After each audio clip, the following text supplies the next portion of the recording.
For someone who has never heard, a brand new teacher, of a makerspace, what would you tell them a makerspace is? Ooh, a makerspace is a place for students to be innovative. But we're trying to, in a 21st century teaching and learning model, we're trying to push the learning to the students. And so they are constructing their learning both with their hands and with their brains. It's an opportunity to learn by doing. When I ask people, adults, how they learn, they say I learn by teaching and I learn by doing. And so a makerspace is just a fantastic opportunity to learn by doing. You want to give them those practices of routine, but then step back.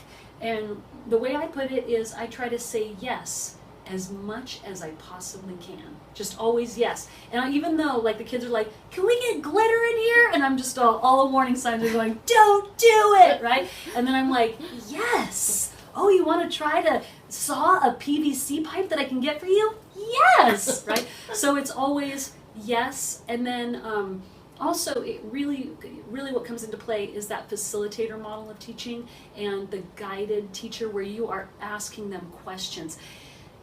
What is foundational to all of this is like growth mindset, and to know that they have to fail and you have to model failure and you have to be comfortable with your own failure and you have to let them build like a car out of like a strawberry basket, and I use like a dowel and then a straw that goes over it, and then we like hot glue some like circles on it, and you have to let them try to put that wheel and axle together, and then you see that the chassis is going to fall out, it's going to bottom out when you put it on the ramp, and you just go, oh, let's see how this is going to go, and you get so excited, and then you watch them. You have to just not be the parent, the adult, the teacher that you so want to be, and that's so traditional for being a teacher. You have to zip it and just let them fail, and then ask them, well, how did that happen? Why did that happen? What could we change? And then you have to let them marinate in the ambiguity. And there's a beauty to this. This is a science. You can't walk away when they're frustrated, scared, and don't have any clue what's going on. That's counterproductive. You have to know when to do it. You have to practice it. You have to fail at it, and you got to get better at it. And you have to ask them the questions when you can see that their little minds are turning, and then you kind of let them, and then you let them try various things. So that goes back to kind of that design thinking and the iteration on solving problems. Anyway. So making obviously has to do with being in the 3D world and putting your hands on things.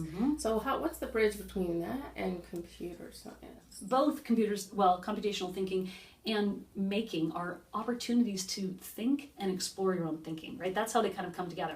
With computer science and how does it integrate, I really think that the circuits are the foundation of kind of all of this learning. And so I will teach them, all of them, all the way down to TK students using squishy circuits, what the elements of a circuit are, because it's at the circuit where making and computer science come together. So logic is a foundation with math, it's a foundation with computer science, and it's foundational to kind of how this all kind of comes back together and wraps up.